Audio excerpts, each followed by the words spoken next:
morning, everyone. I'd like to call this board meeting to order. Today's date is Tuesday, January 10th, 2023. I can't believe it. Anyway, we'll go to the first agenda item, was the flag salute. But before we do that, I'd like to welcome our two new board members, Matt Clapham and Molly Walt. Congratulations on getting elected and welcome aboard. We're glad to have you. Thank you. And Matt, if you'd lead us in the flag salute, we'd appreciate it.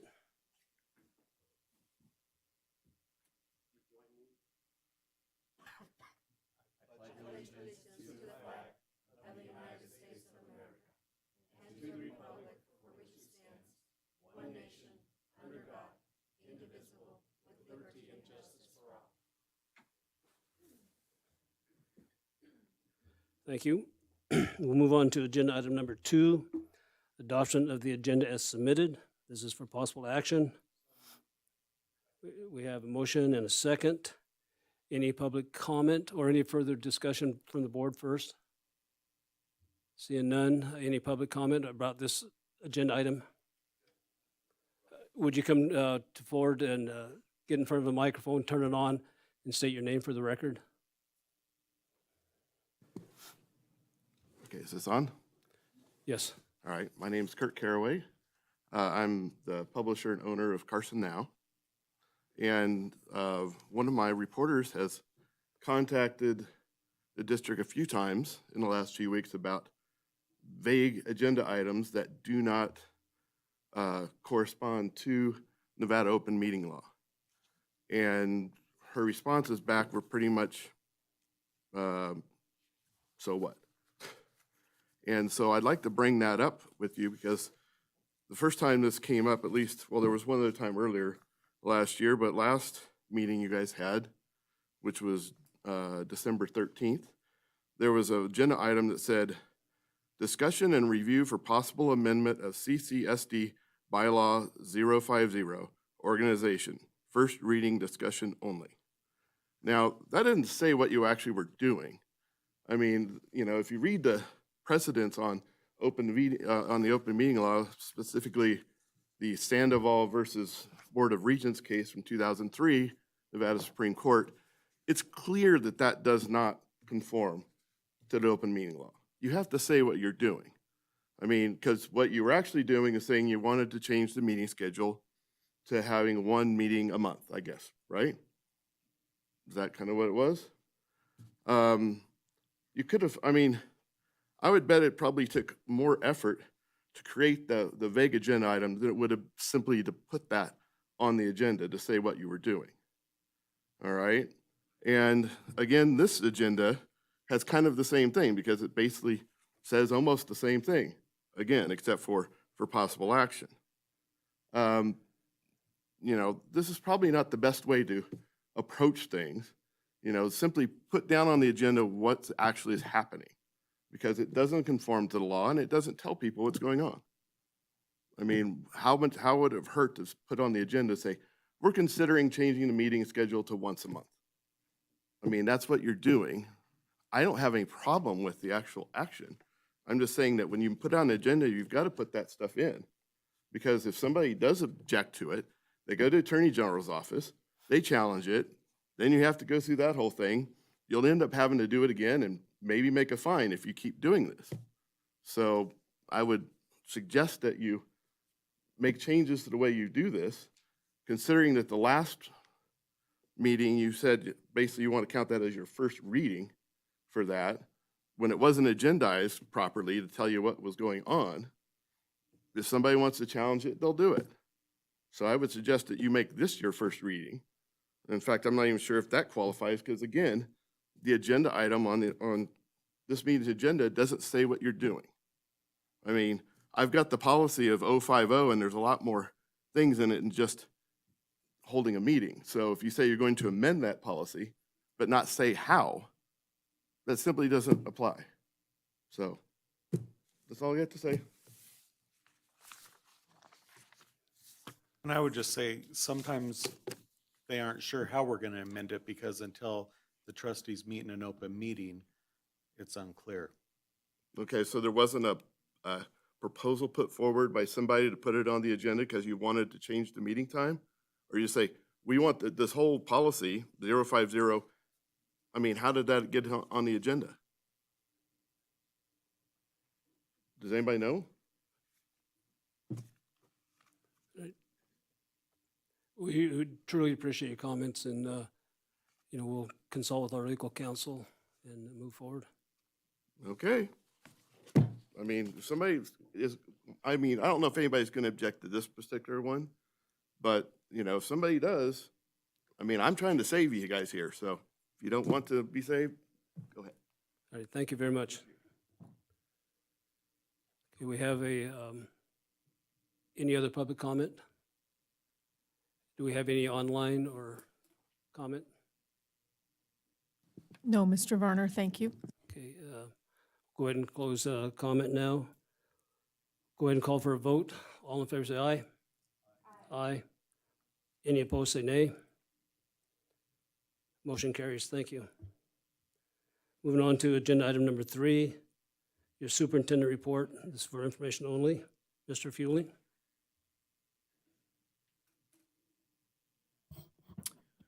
Thank you, President Varner. Welcome once again to our new members, Mrs. Molly Walt and Mr. Matt Clapham. Glad to have you aboard.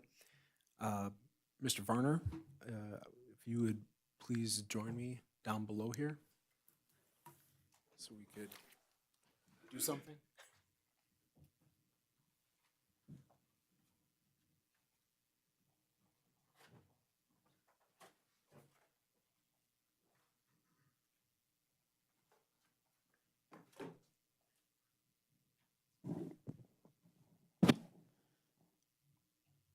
We have here a little token of appreciation to recognize Mr. Richard Varner as our president leading the Board of Trustees over the past year.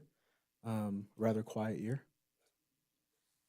But it has been a pleasure to work with you and get to know you over the years, and thank you so much for your service and service to the community.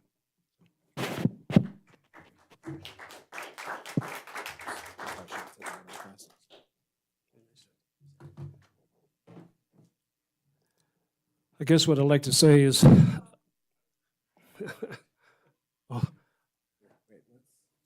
I didn't even recognize you. I asked somebody who the lady in the red sweater was. I did. Here,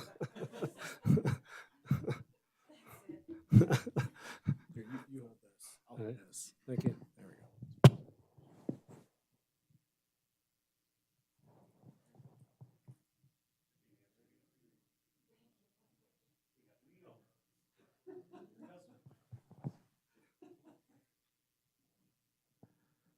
Well, now that I can't go home tonight,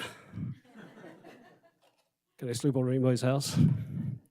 Anyway, what I'd like to say is it's been an honor to serve as your president for this last year. As I reflect back, we faced several challenges, but we also had several accomplishments. And I think one of the accomplishments I reflect back was probably being able to fully reopen the schools in August of 2022. It was a challenge, but we overcome it. And I think the other challenge we had that's also turned into an accomplishment was the hiring of the superintendent. The search process didn't go as smoothly as what we liked. However, we came out with a very good candidate, and we're glad to have you on board as our new superintendent. And I'd like to thank the board members. You've all been here for me anytime I had a question. Council, I appreciate it. Joe, it was a pleasure working with you. Was I vice president? It's been a pleasure working with you, Laurel, this last year as vice president. You as a clerk. I'm not leaving, so that's in my mind, that's a good thing. I'm looking forward to serving 4 more years with this current board, and I just really appreciate the opportunity to continue to serve the community. Thank you. Appreciate it.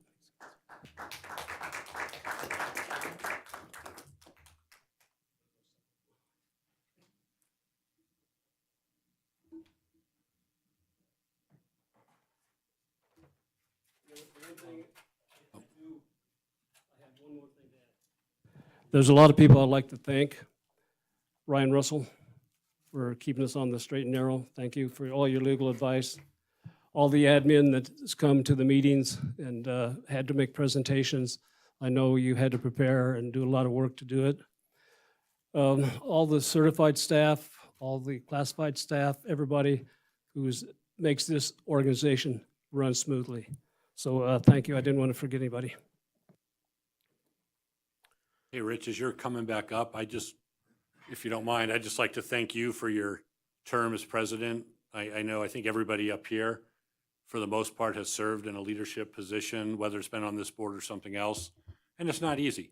And I know as I ended it, things were, we were having a lot of controversy we had to deal with, and you had to, if you will, take over when I stepped, or when my term was over, and I think you did a really good job. You were level-headed.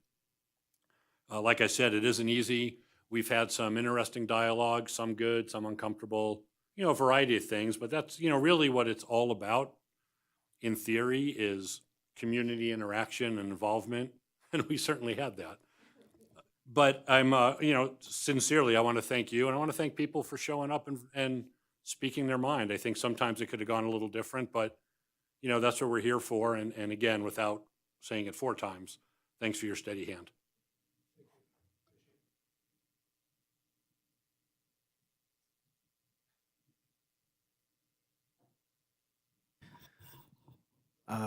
In other news, it snowed today. I'm not sure what is more stressful, becoming a parent for the first time or calling my first snow day, but it was clearly a rough morning in terms of weather. And I guess all I really wanted to say about that is, well, first, thank you to all of our custodial, maintenance, and ground staff for working tirelessly from very early hours this morning to try to get things ready for a 2-hour delay, even though that didn't happen. And that snow just kept on coming. The weather.com's hour by hour was definitely not correct this morning. And so it was supposed to clear up around 9 o'clock, and it did not. So they just kept going even after we called. So I know they're all tired, but that work is really appreciated, and I know they'll be back at it again tomorrow morning, making sure we have a safe entry for our kids into school. And I want all of you to know as well that calling a snow day out here is not quite like calling it in Wisconsin, where I'm originally from. It's not so much dipping a yardstick into the snow and seeing how much you got. The roads and just, I don't know, there's so many variables, and the Sierras just make it really complicated. So apologize for, I guess, the confusion that came with the 2-hour delay that turned into a full-on snow day, but it's I think it was the right call given what the outcome of the day was. As some of you know, we sent a welcome letter to our legislators coming back for the session, and asked for them to consider coming to visit Carson City School District. And we have 2 legislators so far from Clark County that are going to be coming to the Carson City School District to learn a little bit more about us. So we'll be for sure hosting Assemblywoman Erica Mosca tomorrow, and potentially one more, and it's Senator Stone may be coming. We're trying to schedule something with him. So very much appreciate them. Even though they don't represent Carson City necessarily, they represent a part of Nevada, and very happy that they're willing to come and see Carson's schools. Lastly, and I know you get quite a few emails from Renee about this, but financial disclosure statements are due January 15th. So please make sure you take care of that. If you have any questions, you can talk to the young lady in the corner and she will help you out. So that is all. Thank you. Just a quick question, Mr. Fueling. We were going to recognize Drea Cabral tonight. I'm guessing with the snow day, she's staying at home. Will we have her on in future? Thank you, Trustee Crossman. Yes, due to the weather, just to make it safe, she'll be coming to our next board meeting to be recognized. Thank you. Superintendent Fielding, you mentioned Renee, and I'd just like to say, give her our thanks for everything she does for this board. Without her, the board would not operate as smoothly and efficiently as it does. So I just didn't want to leave you out, Renee. Thank you very much. We greatly appreciate everything you do. Move on to agenda item number 4, board reports for information only. Do we have anybody here from Carson High School? Seeing none, does anybody have a report? Joe? No, I don't have a report tonight. Okay. Anybody here from Pioneer Academy? Not tonight. Any update from the Nevada Association of School Boards? So just bring into your attention, I know the email's gone out. The next mandatory training will be January 14th. Well, I guess it's mandatory because you have to earn a certain number of credits in year 1 and year 3. So the next opportunity will be the January 14th meeting. So hopefully I'll see you all there. Also, for the new trustees, I know I've talked to you guys, the executive director of NASB has sent out introduction emails, and so your mentors will be reaching out to you, and any of us who are serving as mentors should be reaching out to our mentee in a week or within a week or so. And can you think of anything else, Laurel? I think that's about it right now. All right, thanks. Thank you. We'll go ahead and move on to board reports. Joe, you said you had none? Molly, by chance? Yeah. Mike? No report. I just wanted to say thank you for your leadership and thank all the executives for the leadership. This is an extra part of the job, but you all did it well, and I appreciate your leadership. Thank you. Matt? Lupe? No report, but I do want to give a big shout out to Carson High School. They highlighted a student for her tenacity, Joanna Ramirez. It was a beautiful article on the paper, and she was highlighting, her success. And it was thanks to the teachers who helped her tremendously.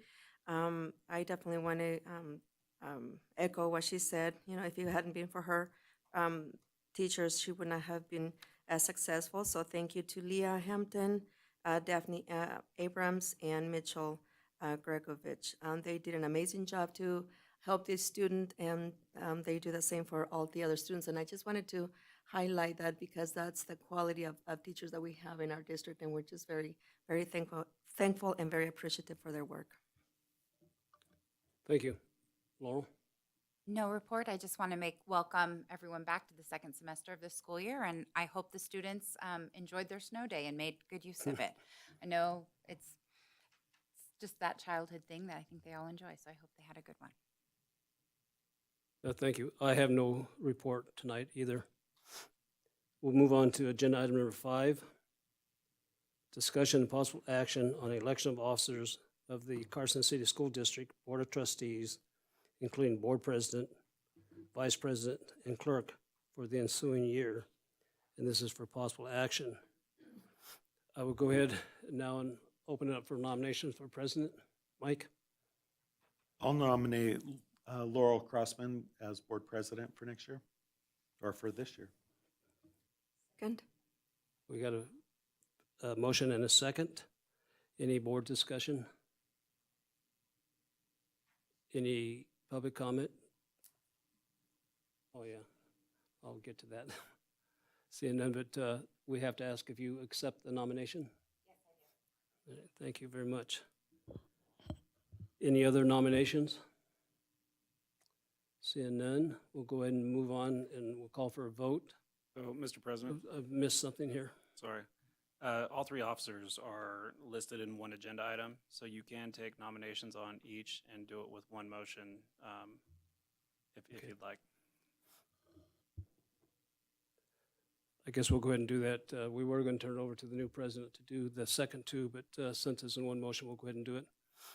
We'll go ahead and open up nominations for vice president.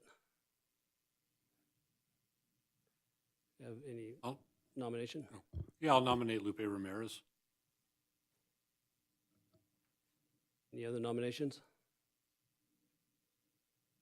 Lupe, would you accept or?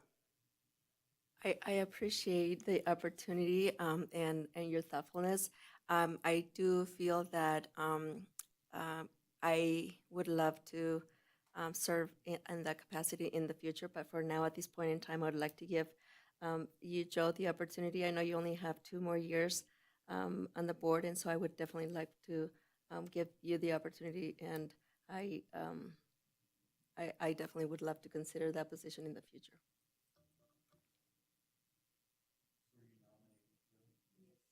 Yes, I am nominating Joe. Okay, we have another nomination for trustee Cassiopo. A second. Guess the question is, Mr. Cassiopo, would you be willing to serve as vice president? Yes. Thank you. I had so much fun last time. Yeah. We'll go ahead then and move on and open up nominations for the clerk. I would nominate Lupe Ramirez to serve as clerk. She's willing and would like to continue on. She does have 4 more years. Any other nominations? Do we have a second? We got a motion and a second. Question is, Lupe, would you be willing to serve as clerk for another year? Yes, I do. Thank you. Any public comment on the nominations? Any online public comment? Seeing none, go ahead and close comment and call for a vote. All in favor, say aye. So just to be clear, Mr. President, is the vote at hand to approve the nominated officers as seconded by the board? Yes, I would make a motion. yeah, okay. We need a motion, I'm sorry.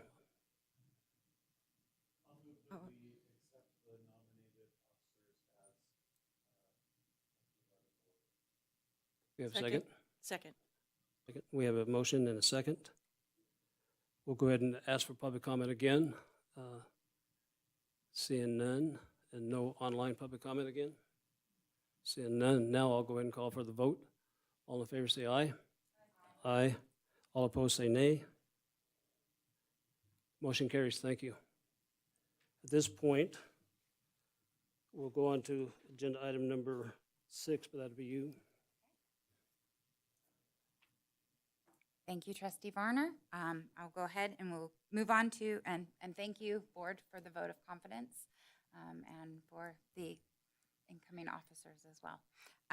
Agenda item 6, discussion and possible action on amendment of CCSD Bylaw 050, organization, second reading for possible action, and this is Mr. Andrew Fueling to present.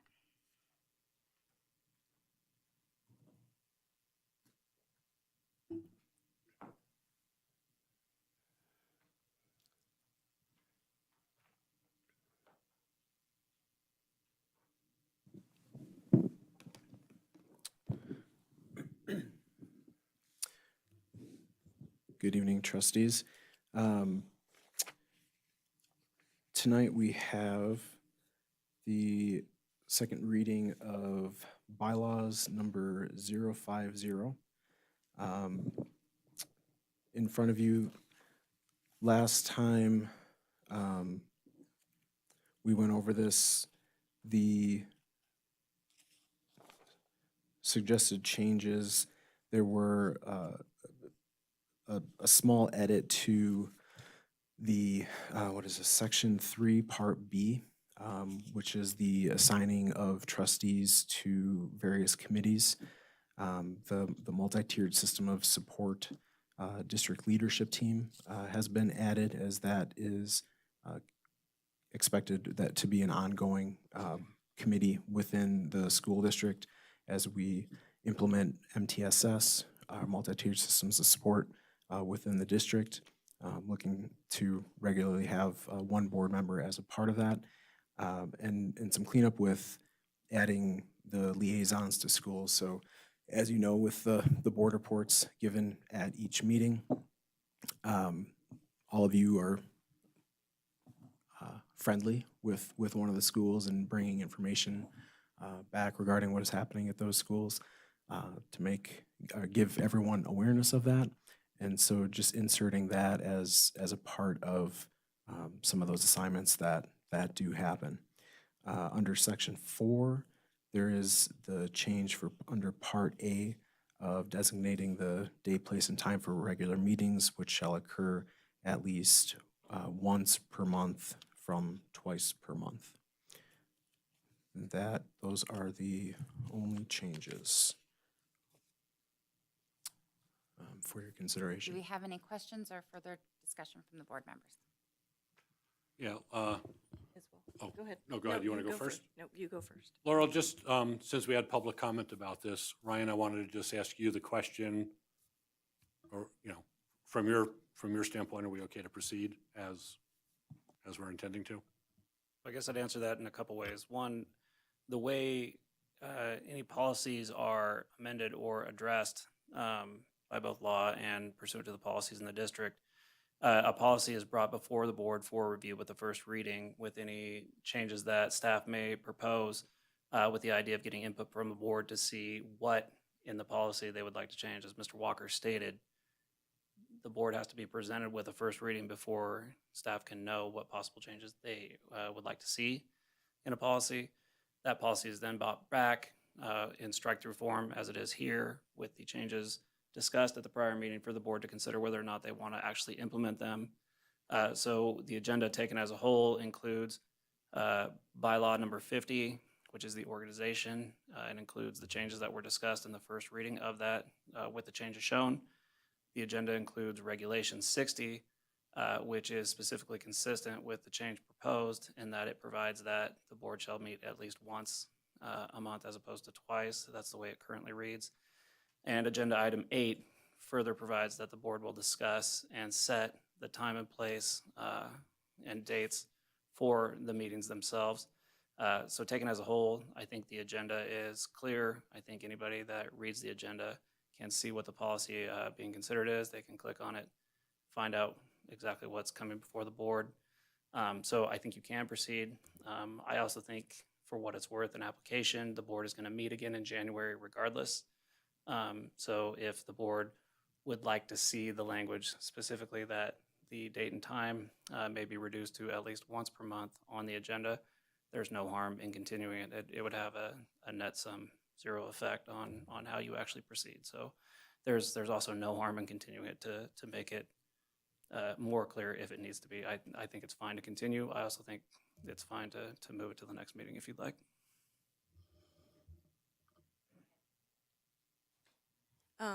So is there a reason why for once a month? So I guess my question is, if we change a bylaw, then the bylaw stands, rather than if it states right now that you can have a board meeting twice a month and then cancel if you don't need one. But if you go to once a month and you change the bylaw, then what is to do twice a month? And the reason I ask is, being a new board member, I'm not comfortable going to once a month right now. I would like to at least see 3 months, going to twice a month. I feel as though as a new board member, I have so much to learn, and I just don't feel that I'm going to get that in one meeting a month. And I don't. So I don't feel comfortable going to once a month. And so changing this bylaw to that, I would like to be able to see it say twice a month. And then if, say in April or May, you don't need 2 meetings, you can cancel it. But by changing a bylaw, it's kind of set in stone. Is it not? That's the way, yeah. So the way the regulation currently reads and the way the bylaw could read, depending on what change the board decides to make, the regulation says at least once a month with the ability to meet more often as necessary.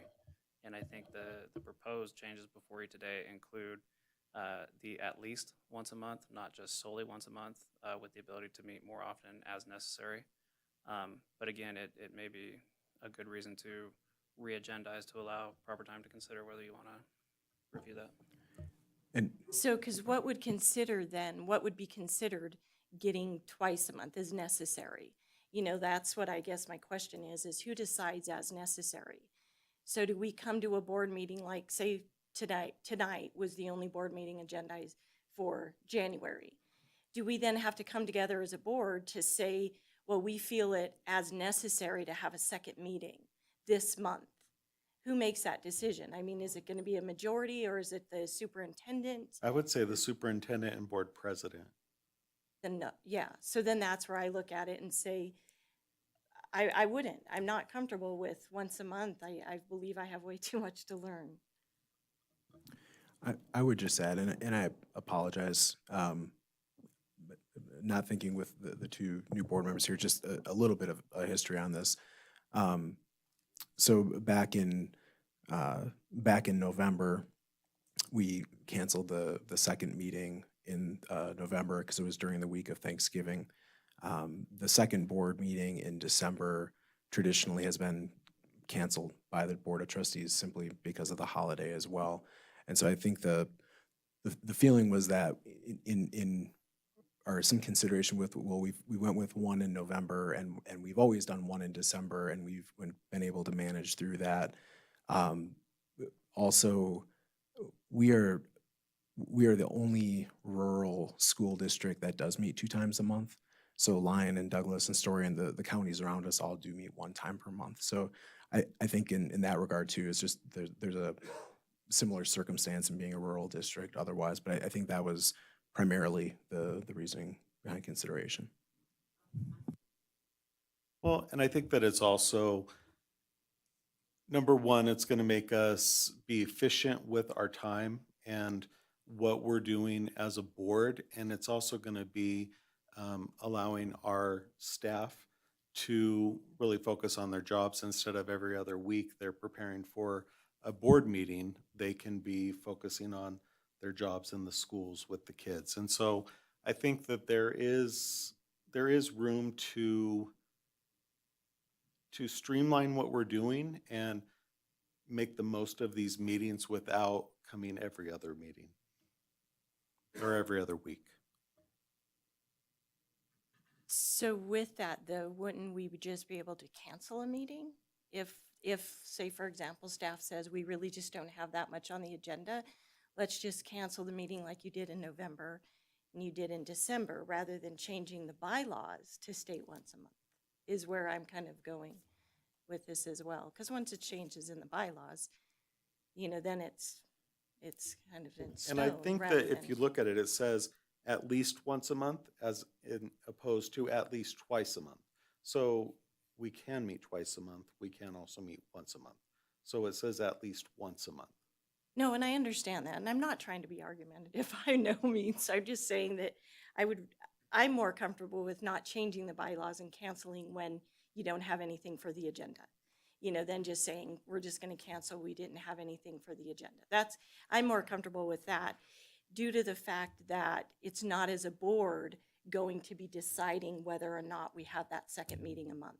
It's gonna be between the superintendent and the board president. It's not going to be a collective decision from the board to whether or not you do have a second meeting that month.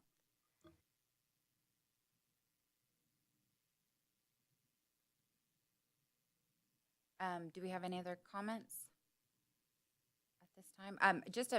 If I can before, or do you want to go ahead? Go ahead, Joe. No, please go ahead. Okay, I was just thinking, I think the difficulty with, if we were trying to streamline, which is something that we have talked about, and I know we have 2 new board members, and so have the history that we've talked about this for a couple years. Each meeting in January, when we set our meetings, there's been some discussion on the board of should we go to 1 meeting a month. And the idea is to streamline and to save time for our staff. There's a lot of work preparing these meetings. I think the difficulty I see in having 2 meetings and saying we're having 2 meetings and then having to cancel one is that you'd be canceling a meeting every month, which to me seems a little, I think that could be, I don't know, that would just be on, I guess it could just be on there, but it would be a little less predictable than perhaps knowing, what am I trying to say here? But anyway, I think the thought is, go ahead, Joe, and I will recollect what I'm thinking about because it's just left me. It's yet another joy of being the president. I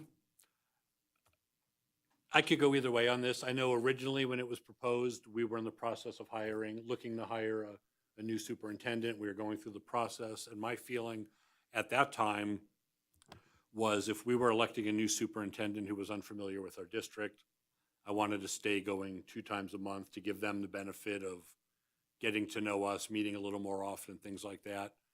And I didn't really look past that to say, okay, what happens when we get 2 new trustees, because we're going to have, we're going to have new trustees every couple of years. And so I think I'd like to hear from our other new trustee on this as well. But I think there's a need for us to streamline for sure. I think our meetings have a lot of things that maybe don't necessarily be on the meeting or could maybe be on a consent agenda or things like that. But there would also be no harm in, letting things run for a couple of months and then looking at it then. So I'm kind of bordering the fence right now because I could go either way, but I was just trying to give you a quick background and appreciate the fact that we have a couple new people with some new perspectives. So I'd like to hear a little bit more about what our new trustees are thinking. It came back to me. So the other thing is it's in a different bylaw, but we have the ability to call a special meeting, and a board member can request that to the president and the superintendent. And isn't it if 2 board members request an agenda item, then that is put on the agenda.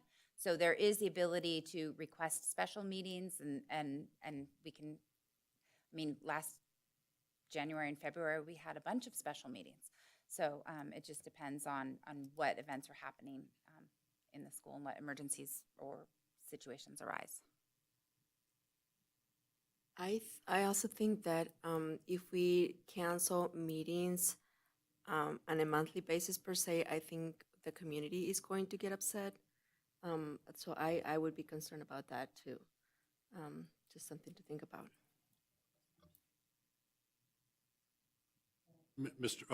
Sorry, go ahead, Mike.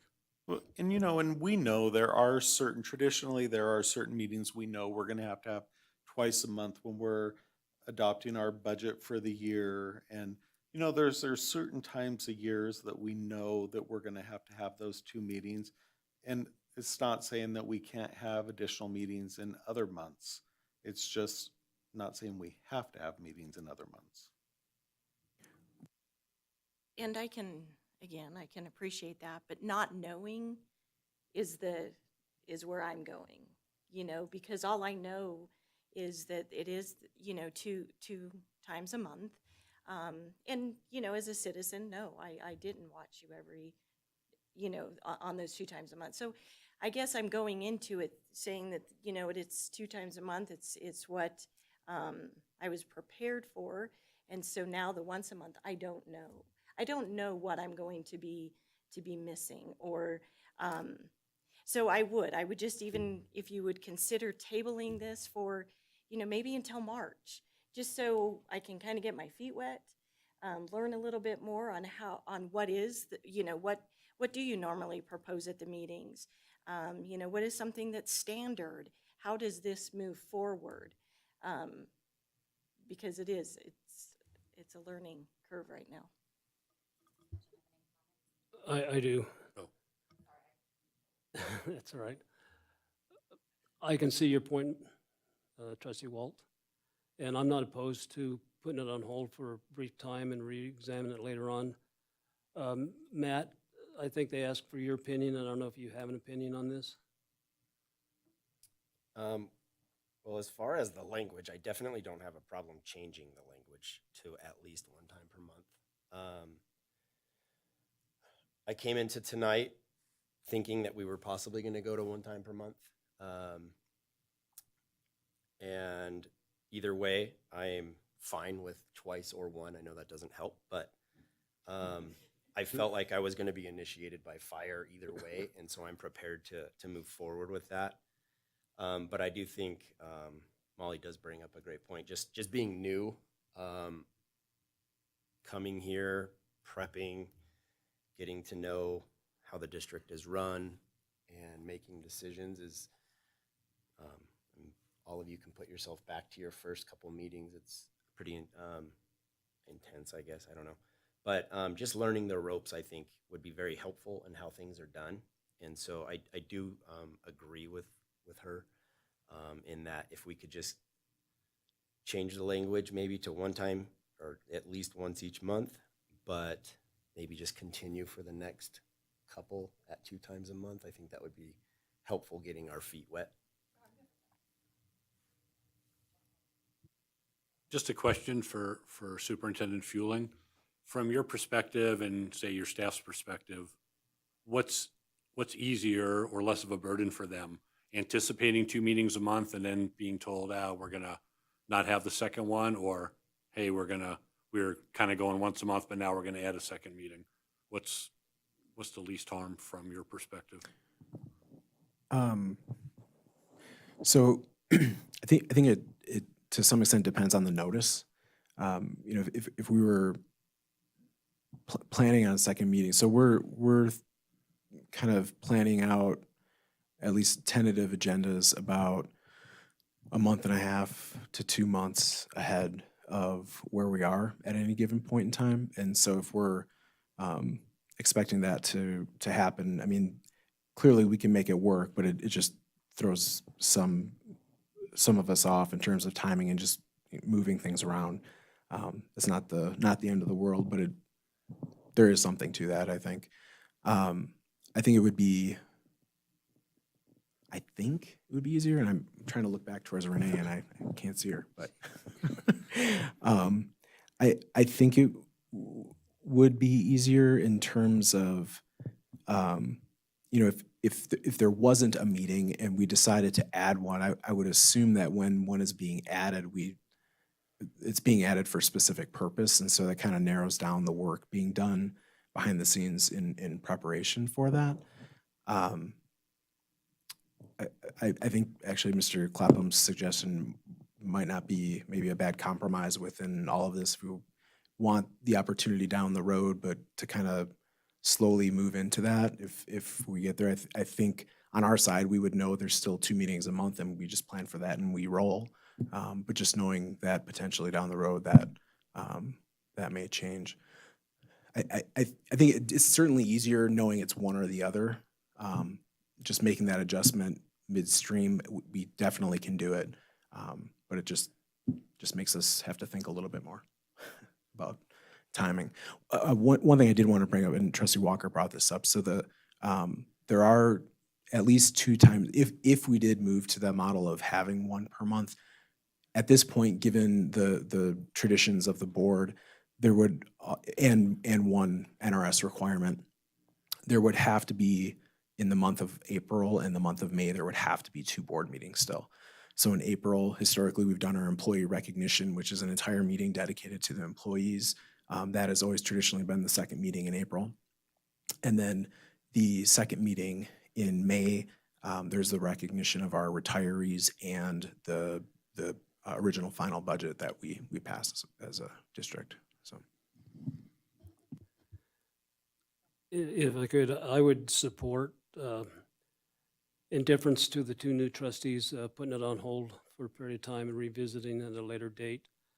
I do know that when I was a new board member, there was a lot to learn.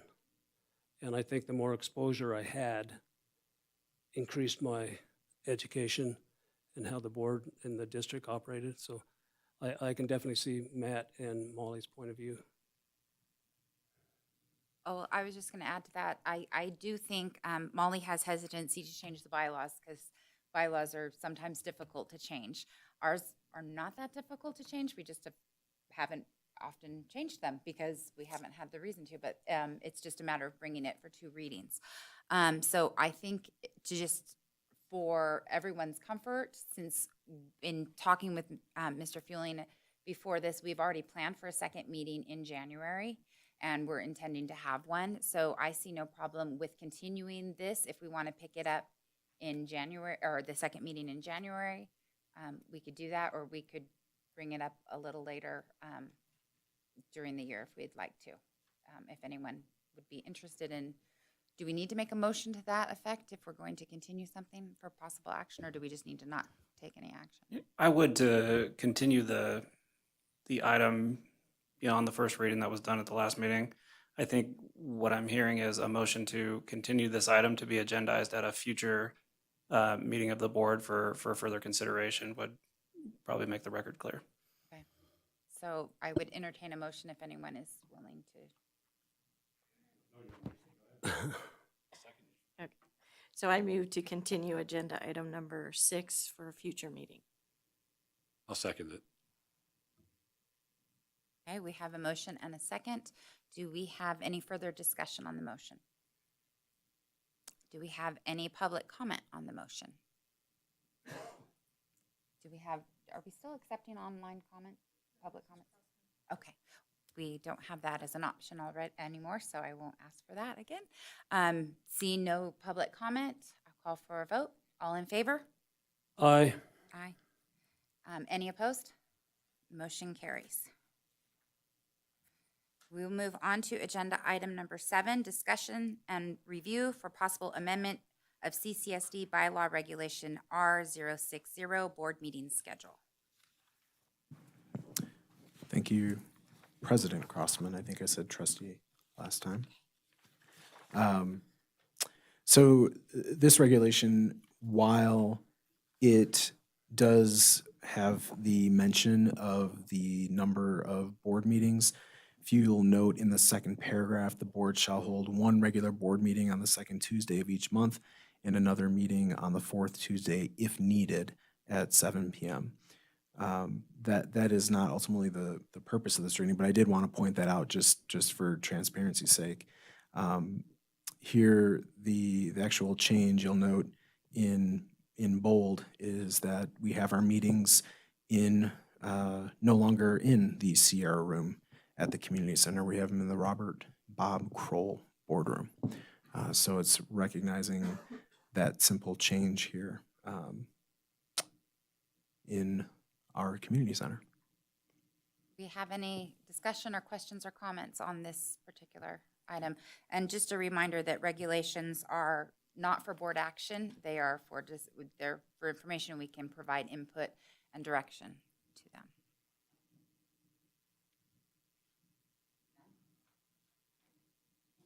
Good. Sorry, I'll turn my mic back on. Seeing none, we'll go ahead and move on to agenda item 8, which is discussion and possible action on designation of a day, place, and time for regular meetings of the CCSD Board of Trustees for the ensuing year for possible action. And this is just traditionally how we've met. Oh, wait, where's that one at? So our meetings have been set for the second and fourth Tuesdays of the month. And here in the Robert Bob Kroll meeting room at 7 p.m. Is there any discussion and possible changes anyone's interested in? I know that there's been some discussion of starting earlier. Anything? Go ahead.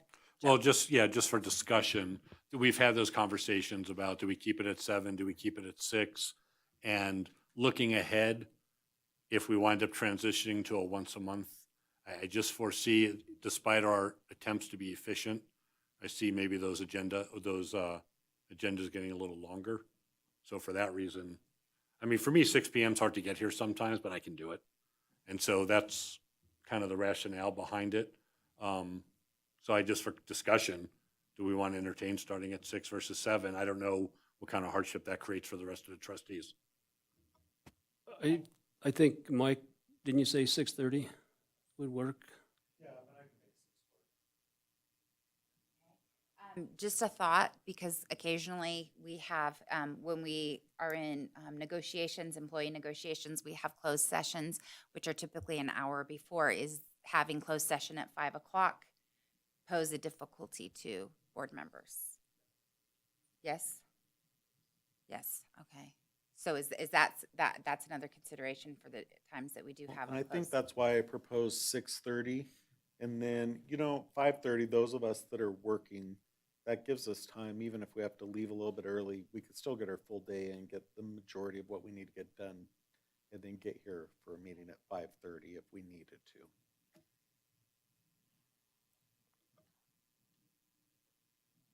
Any further discussion on the timing?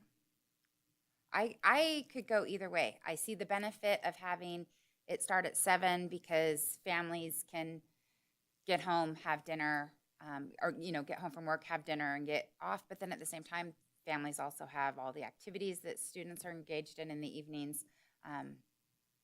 So I could see the benefit of 6. If you start a little earlier, then your staff doesn't have to stay up as late, or other community members who are interested in watching the meeting. If we start, there are boards that start at 3 o'clock in the afternoon, and people just take off of work on those days. So it just depends what time we're interested in. I thought, does 6:30 work for the new board members? I think 6:30 is a good compromise. Excuse me, I just need adequate notice, I think, just to be able to communicate with my supervisors. So, yeah, anytime will be fine for me. And I think 6:30, I think it's a good compromise as well. I look at it not so much from my schedule. I mean, we decided to run for office and got elected, and we serve as we serve. But I really don't like the idea of our staff having to stay up some nights till 11 o'clock, because a lot of times what's at the end of our agendas are things like the budget and things that directly and indirectly affect them. So anything we can do to allow those that want to watch to maybe get to bed a little sooner, I'm in favor of. Okay, and then just a question, with scheduling this room, Renee, is it a difficult, or how early do we usually have it? Is moving it to a 6:30 time? Trustee Crossman, I believe we would be okay. I would just need to communicate that with the folks and the staff within the community center that I reach out to regarding the scheduling of the room. I don't see that 30 minutes would make a difference, especially if they know far enough in advance. Thank you. And then I guess the question would be, then need to also change the regulation that says at 7 PM if we change it to 6:30. We might need to bring that back. Or do we have any other discussion on this? Go ahead, Mike. Okay, go ahead with the motion. So I move that except as otherwise noted due to special circumstances, the Carson City School District Board of Trustees designate the second and fourth Tuesday of the month as regular meeting days at 6:30 for legally allowed, or for 5:30 for legally allowed closed sessions and 6:30 for open sessions in the Robert Kroll boardroom of the Carson City Community Center, 851 East William Street, Carson City, Nevada. Second that. Turn my mic back on. We have a motion and a second. Is there any further discussion or questions? Is there any public comment on the motion? Seeing none, I'll call for a vote. All in favor? Aye. Any opposed? Motion carries. We will move on to agenda item 9, discussion and possible action on the annual adoption and reaffirmation of existing bylaws and policies of the CCSD Board of Trustees for possible action.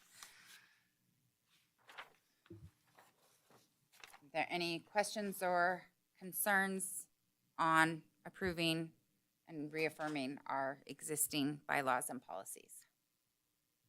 If there are none, I will entertain a motion. I'll go ahead and make the motion on agenda item number 9. I move that the Carson City School District Board of Trustees approve the adoption and reaffirmation of existing bylaws and policies. Is there a second? Okay, have a motion and a second. Is there any further discussion or questions? Is there any public comment? Seeing none, call for a vote. All in favor? Aye. Any opposed? The motion carries. We'll move on to agenda item number 10. This is the discussion and possible action on annual authorization of the Carson City School District to research, apply for, budget, report, and monitor all processes associated with the management of all federal, state, local, foundation, and private grant funding for possible action. Mr. Fueling. Thank you, President Crossman. This is a bit of a formality, but each year the district manages somewhere between $10 and $20 million in federal, state, and local grants. Each year, the school board must authorize us as sort of the designees to manage and appropriate all of these funds at the federal, state, local, foundation, and private grant funding that we receive. So making this designation for superintendent, associate superintendent of ed services, director of fiscal services, and director of grants and special projects allows us to carry out all of our business related to grant management within the district for your consideration. There are no questions, or if there's any questions or comments, go ahead. Is there, because I'll probably ask this after all of them, but is there a fiscal impact? There is not a fiscal impact to approving this statement, I'd say. There's a fiscal impact just in terms of if we don't do it, we won't get the money. Fair.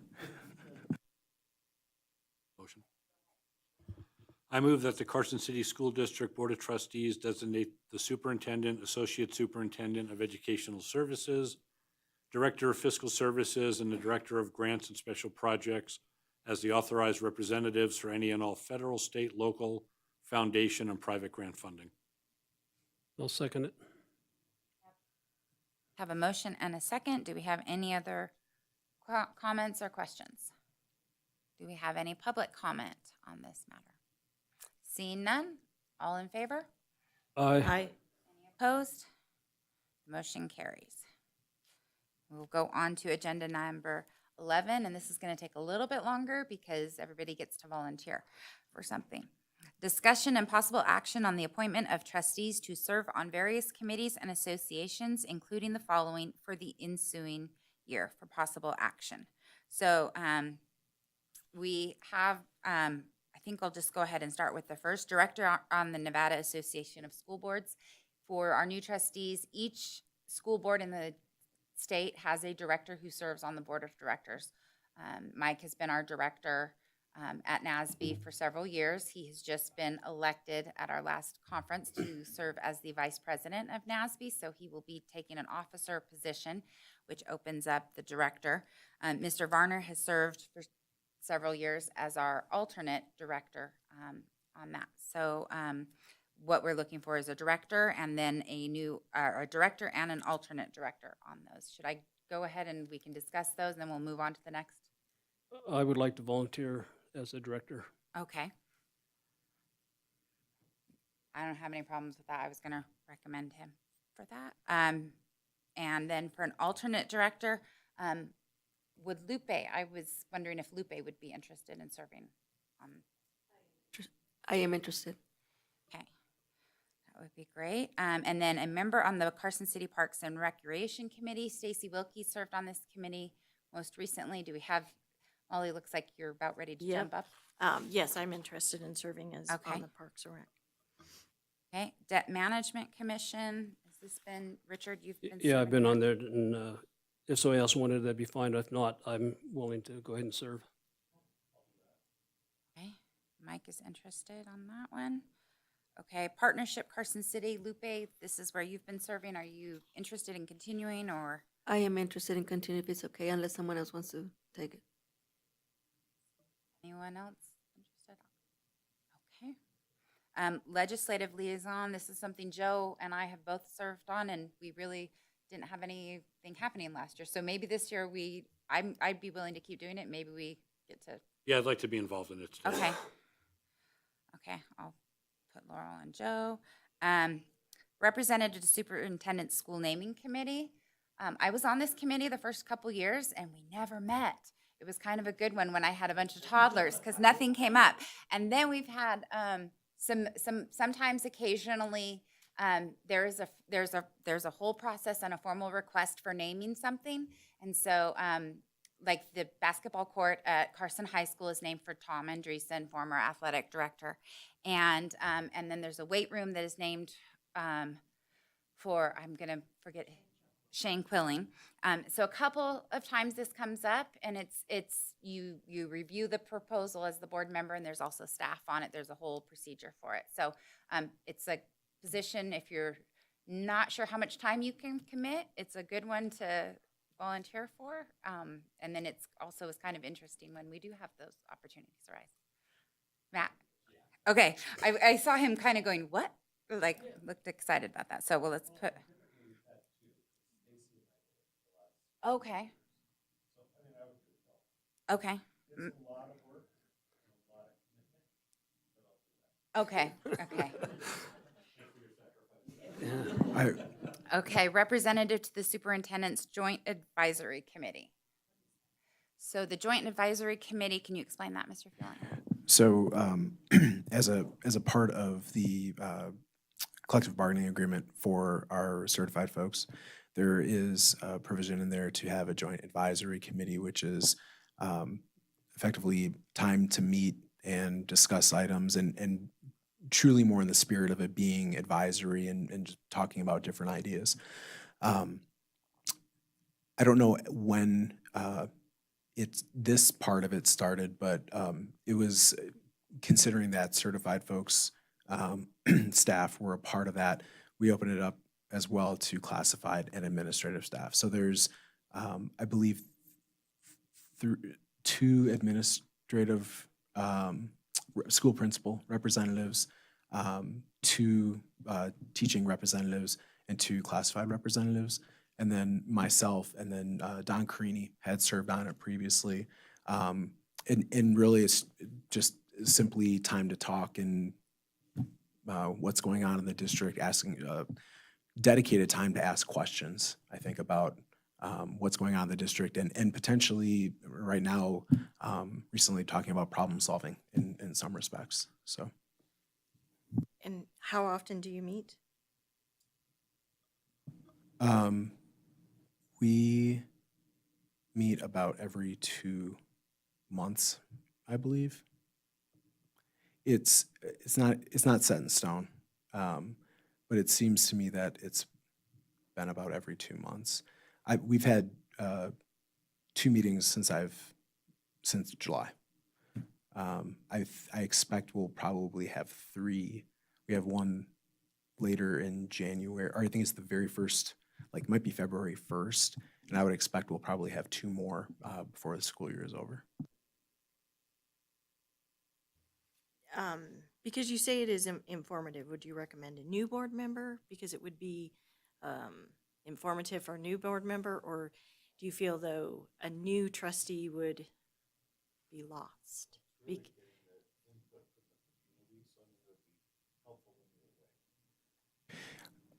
Because my question is the trustee asked to give information, or viewpoints, or that, or are they the sponge? I think it's more to hear some of the concerns of our staff that come up, and also to be a part of potential problem solving and just asking good questions to kind of help those conversations maybe come to some conclusion, or at least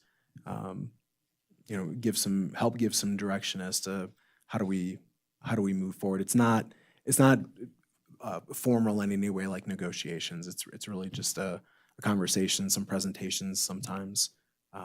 So I think in the respect of being a new board member, you have a different view and different experiences from that regard, which I think could be very helpful. At the same time, it's extra meetings and you're still learning about the district, and you'll learn some more about the district by those engagements with our staff. So I guess it's a different way to learn a little bit more. I honestly don't know. I don't know how to. I don't think you're at a disadvantage by being a new board member. Well, I was then going to would- say, Don Mhm. Carini was the former, most recent member of that, and I haven't served on that committee, so I don't have the answers to your questions either. Did anyone else, Mike or Joe, did you guys serve on that? I have not. I haven't served on that committee either, so. Then I would. So we're all pretty much newbies. I feel like Mr. Stokes did that for a while, and then it kind of went away, and he brought it back right before he retired. So that's why it Kind of. wasn't real active. We kind of went more of a focus on the community PLCs. Okay, And so I think he opened that process up as we were looking at revising the strategic plan and whatnot. okay. Okay, so Molly, you're If interested? Molly doesn't want to do it, I'd volunteer. But if you want to do it, Molly.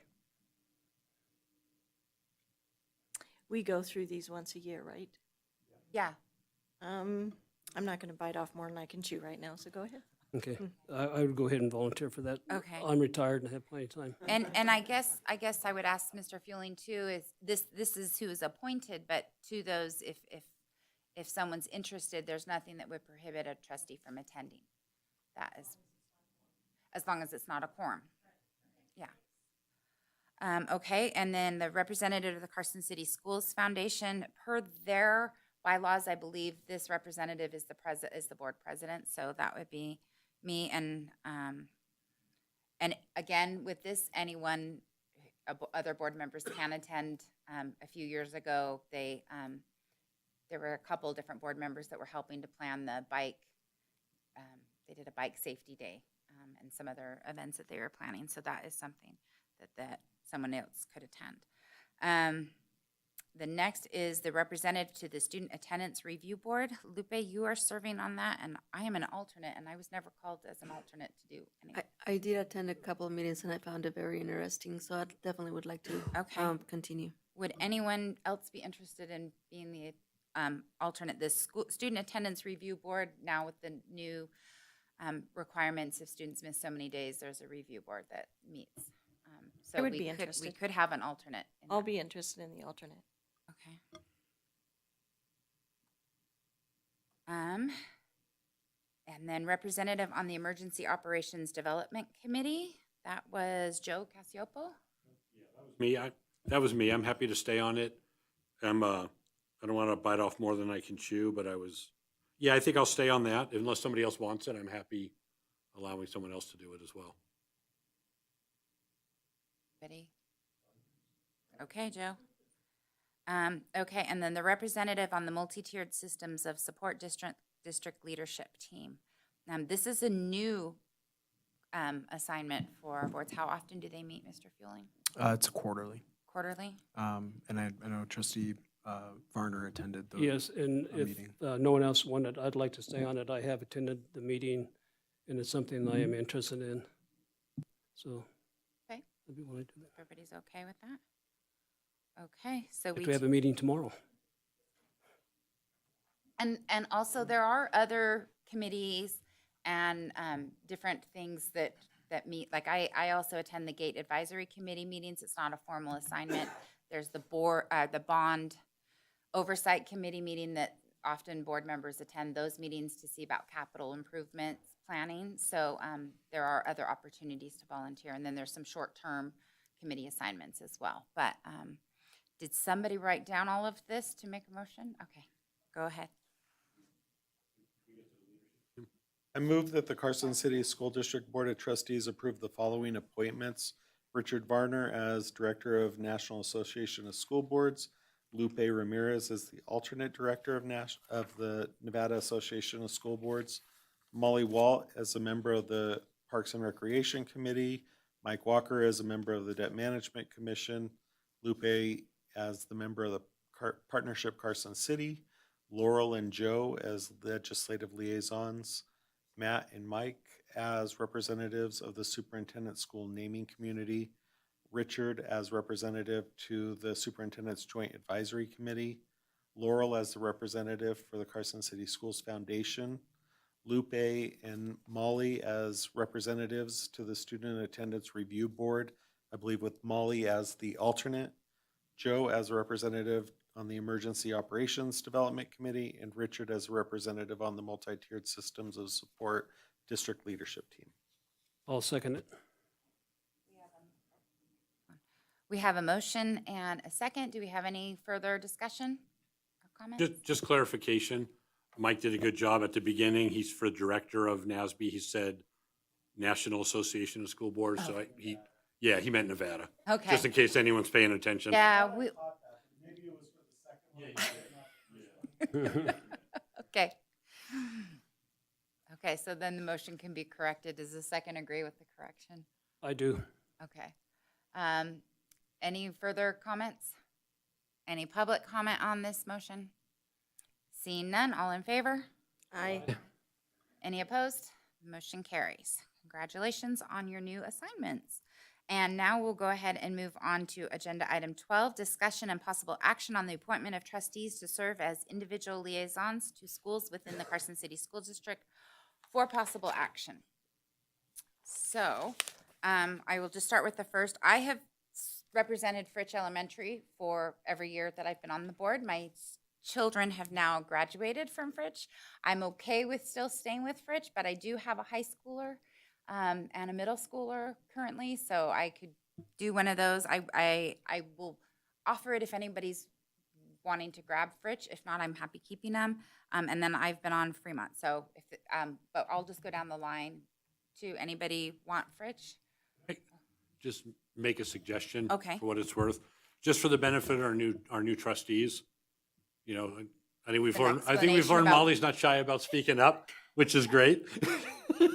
But maybe if you have a preference of what schools you might want. Yes.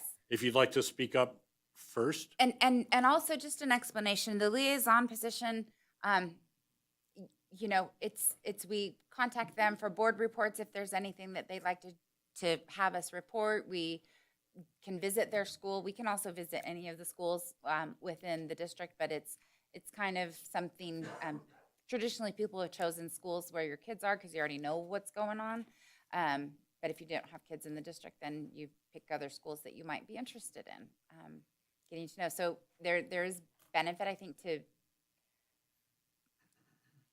you know, switching up schools too to get to know what's going on at the schools. So if there's any preferences that anyone would like to.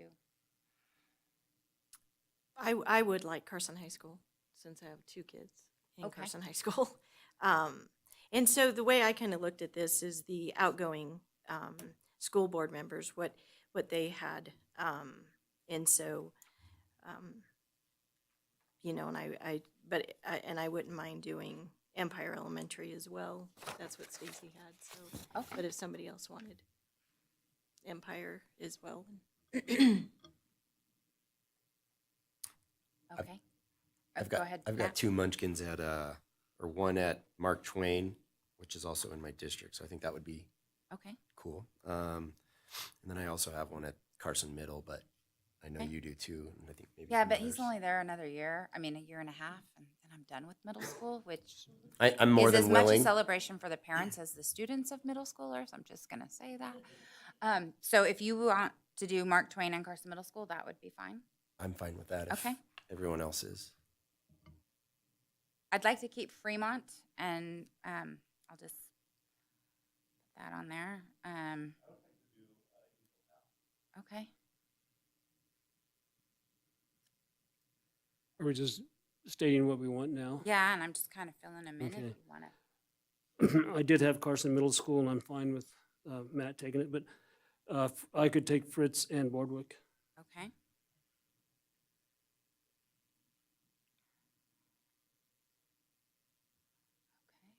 Lupe, do you have a preference? I will stay with Al Siliger Elementary School. And is there a second one already for Carson Middle? We don't have a If- second. Well, sometimes we've had seconds for the schools. Oh, and don't I'm forget to interested. turn the page. There's also the early childhood center that I'll- I can't pronounce that name. I'll take that one. Bray, I'm sorry, what did you say, Lupe? I'll take that one. The Early early child- childhood. okay. Early childhood. And I was that one for a while, and it was really it's a good one. Yeah. Okay.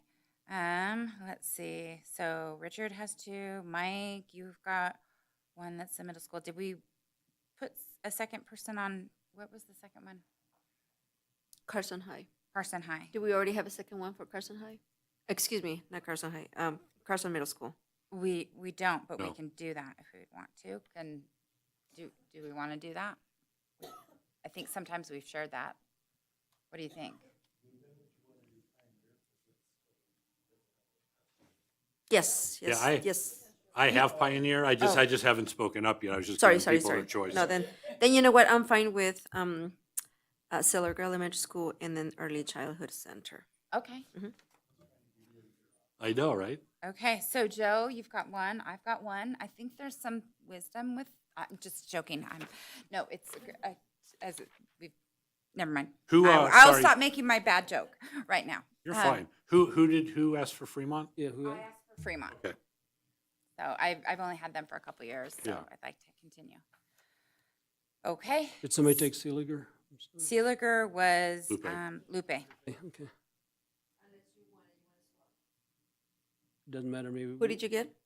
Richard, okay, so I'll just read who I've got, and then I've got Richard at Fritch and Bordewick, Laurel at Fremont, Matt at Mark Twain, Molly at Empire, Lupe at Seeliger, Matt at Carson Middle School, Mike at Eagle Valley, Molly at Carson High, Joe at Pioneer, and Lupe at the Bray Building, early childhood. Fritz is in my district, so I Bordewick is Richard. wouldn't mind keeping it. So I would entertain a motion if everybody's happy with the assignments. I do love Fritch, so sorry. All right, I'll make a motion. I move that the Carson City School District Board of Trustees approve the following appointment of trustees to serve as individual liaisons to the following schools: Richard Varner, Fritch Elementary School; Richard Varner, Bordewick Bray Elementary School; Laurel Crossman, Fremont Elementary School; Matt Clapham, thank you.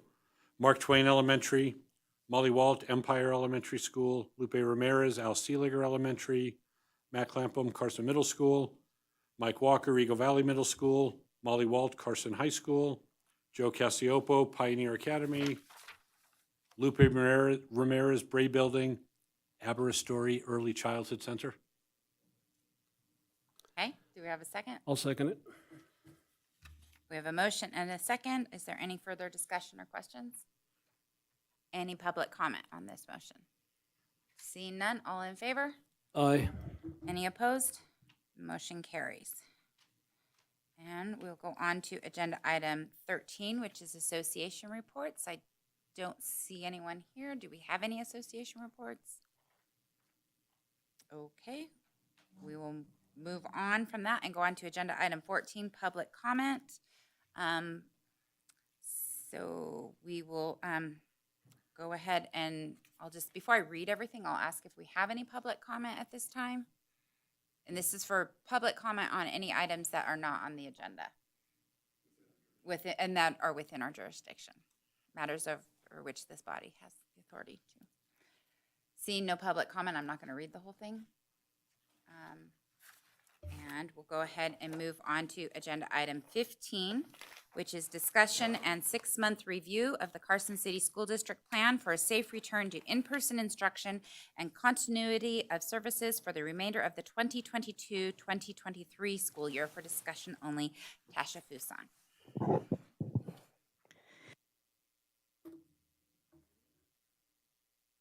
I just turned that off. Okay, thank you, President Crossman.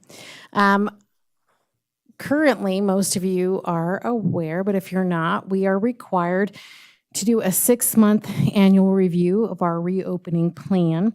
So back in the 21-22 school year, that was right after the initial onset of COVID and school closures, the state of Nevada required districts to create safe schools reopening plans and path forward for distance education plans. The plan was to allow the school districts across the country to apply for and receive ESSER funding. ESSER funding is the Elementary and Secondary Schools Emergency Relief Fund. So we've got a significant amount of funding that came to us from that ESSER Relief Fund. Part of that then also required from the U.S. Department of Education and NDE oversight in providing guidance. Part of that guidance requires that districts review the plans every 6 months through September 30th of 2023. So even though we're back to school in regular session, carrying on basically in the same manner that we did pre-COVID, because we do want to continue to have access to those relief funds, we have to update the plan, at least review it every 6 months, and then we submit for our expenditures, et cetera, within those, the ESSER grant funds. So that's just part of the process they require us to do. In front of you, in your packets, you have the updated plan. I know you don't have colored copies, so I've got my black and white here in front of me as well as my colored copy. But really on that first page, oh, you do? Oh, I thought you did not have one. Oh, good. Well, then that makes it easier. So what you can see is in red is the additions or the strike-throughs. Additions were put in italics. Those things that are going to be removed have been struck through. In essence, that very first page, the introduction, I just resequenced it so it made more sense. I put the explanation that Governor Sisolak announced the end of the state of emergency in May 6th, but we're still required to do the updating of the plan. So there's really not a change in terms of any of the content on that first page. It was just intent to make it read more fluidly and make it present tense instead of referring to past tense, if that makes sense. Before I go on to the second page, is there any questions on that first page? Okay. I do have a Yes. quick one. Governor Lombardo, I believe, just came out and nixed some of the COVID restrictions that Governor Sisolak had put in place. Does that affect this at all? Not that I'm aware of at this point in time. We can always bring it back if we get guidance from the Department of Ed about changes in our terms of our processes. But most of those things that have been removed in terms of requirements, you'll see have been stricken already. So which is why it's kind of ironic that we have to keep updating the plan, because really this plan describes our normal operating procedures. But again, it's a requirement for the grant processes.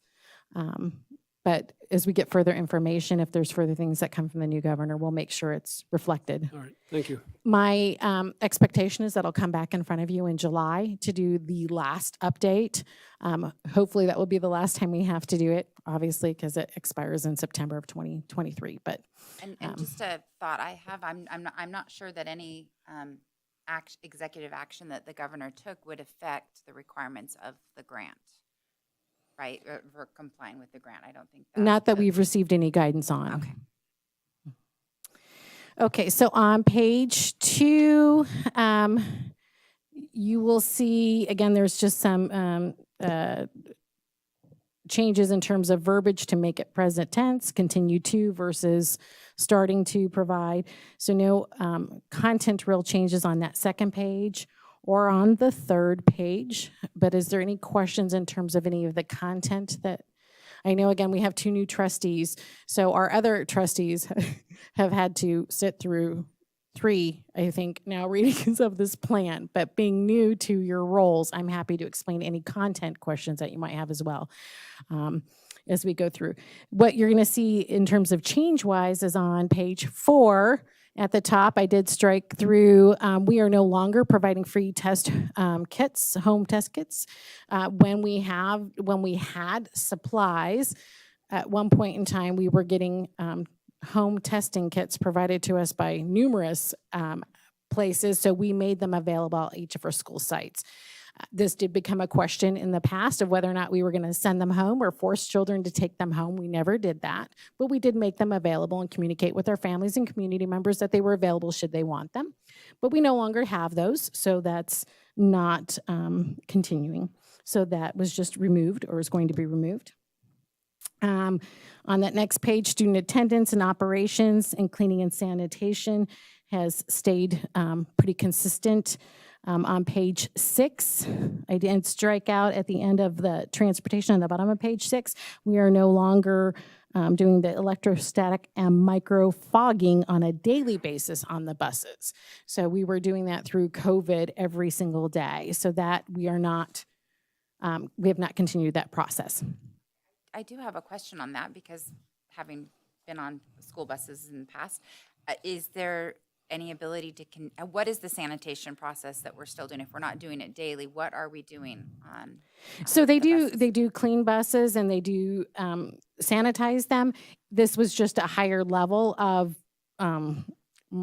electrostatic and microfogging is a higher level of sanitizing. So we've gone back to our pre-COVID sanitizing processes.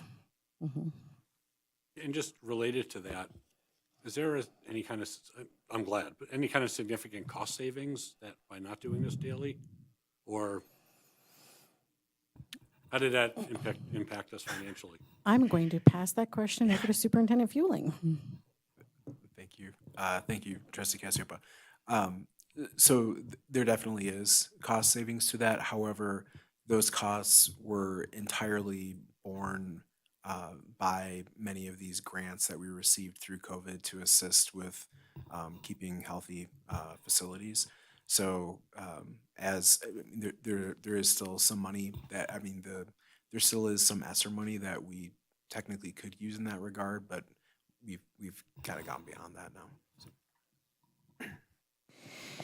So although the header for this next section is at the bottom of page 6, so under student health and wellness, you can see on the top of page 7, we've redlined the fact that we were asking families to do a home assessment prior to bringing their children to school.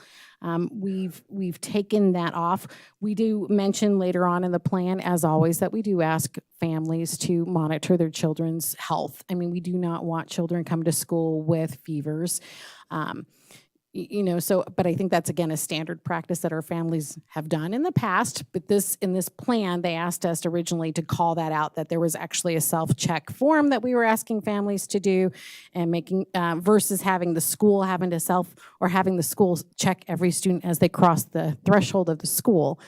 We had asked our families to make sure they were doing that, but it has now been removed, and we're back to the same. Please keep your children home if they're ill. And we would love to have them at school if they're healthy. I also, on page 7, in the middle of the page, I did change, we updated our district strategic plan, so it's just a change of Empower Carson City 2022 to 2027, but no content change there. There were no changes on page 8 in terms of hygiene and safety precautions or human resources. Until you get to page 9, we no longer, in the middle, you'll see I struck out EAP brochures being provided to staff. We did that specifically because people were having difficulties with, some people with dealing with the pandemic. In this particular case, we do send out through human resources regularly. I'm not sure if it's twice a year or every quarter, I don't remember exactly, but our Human Resources Office does send out notifications to our employees about benefits that they have through EAP if they're experiencing bouts of depression or just other issues that they might need to address. So we still do that, but this one was very specific to COVID. So I've taken that out. On the bottom of the timeline, I've added the review that we did do, an internal review with our district office folks in December. So what that looked like is we have executive cabinet meetings, and I made sure all of our directors and principals had a copy of this. I asked them to review their respective areas, make sure that they let me know if there was any updates to their particular areas, because obviously I'm not real sure about what electrostatic fogging is. But Mr. Cornick knows, and he let me know that we were no longer doing that. So that was that internal review process. And then, of course, this evening, and I added that to our timeline. And then on the very last page, again, that was just tense changes. So there's really not, like I said, many changes. It was just a matter of trying to make the document read and showing our due diligence in terms of updating it. There you go. Are there any concerns or suggestions for changes? I'm happy to add them to them. And if there was any public comment, one of the pieces with this plan is they do ask us, of course, to get as much feedback as possible. The plan is on our district website. We have sent it home through school messengers to families at the beginning of the year. It's a living document in terms of as things have to change for us, we would change it and then bring those changes to you if it needed to be changed more frequently than every 6 months. But this is currently what's in place. We have no other questions or suggestions. Go ahead, Mike. Not really a suggestion. I would just say that, the feedback I get is as things are moving back to normal, quote unquote, if there's ever such a thing anymore. Operations, there seems to be a happiness, and the mood is changing quite a bit for staff, kids going to school. So good job kind of navigating through that and getting us back to where we should be. Thank you. I'll entertain a motion. This is oh wait, no, this is not an action. I thought we had to prove it. Okay, so it's not. It's for discussion only, so we don't need a motion. So thank you very much. Thank you all for your input. We will move on to agenda item 16, approval of consent agenda for possible action. I move that the Carson City School District Board of Trustees approve the consent agenda as submitted. I'll second it. Okay, we have a motion and a second. Do we have any discussion or comments? Any public comment on this? Seeing none, all in favor? Aye. Aye. Any opposed? The consent agenda carries. Move on to agenda item 17, informational items. This is for discussion only. No action will be taken. I would note I already got the reminder that tomorrow is a professional learning day for staff, and so it is an early dismissal for students. And so if anybody has any questions about that, just a reminder. Also, Martin Luther King holiday is usually one of the ways to celebrate that is a day of service. So I'd encourage anyone to participate in service if they'd like to. Does anyone have any other questions on our informational items? Seeing none, we'll move on to agenda item 18, requests for future agenda topics. Do we have any requests for future agenda topics? I do, but okay, so I have a couple questions. So one, you said for a board member trustee to get an agenda item, they need to have 2 trustees request it. How do you go about doing that then? Well, usually what we do is somebody makes a suggestion here of what they'd like to see, and then it usually goes to the board president and superintendent, and we do put it on the future agenda. Okay.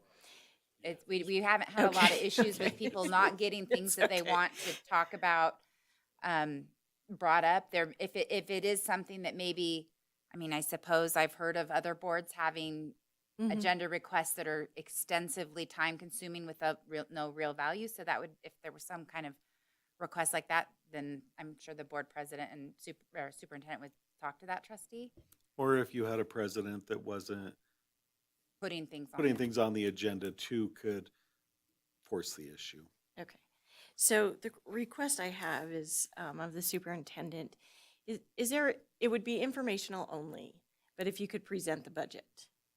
Because I know that the budget was approved in December without the 2 of us, being on the board. And if it would just be something that you could maybe, go over a little bit, the approved budget, just as an informational item only at the next meeting. Trustee Walt, would you allow me some leeway with that to provide some larger scale school funding related items kind of in the spirit of the legislative session coming up, very much related to Mhm. budget, but just, Yeah. I just don't want to go outside of what your expectation is, but can certainly do that. Yeah, I don't have much of an expectation, so that'd be great. Okay. That's fine. Thanks. My mic's not on. Any others at this time? Oh, go ahead. Crossman. One thing I just want, not a, well, I guess sort of a future agenda item, but at this next meeting coming up on January 24th, we are going to ask to put on the agenda a closed session starting at 6:15. We are going to be entering into negotiations with all of our employee groups, and just so kind You're of aware. yeah, an awareness of what's going on. So I thank you for that advance notice. Usually when we do have, agendas come out, they have to be published on Thursday before our meeting's on Tuesday. And if you look at that, that will let you know what time the meeting starts if there's a closed session that hasn't previously been put forth. And Renee is nice about calling us and reminding us when we have an early start too.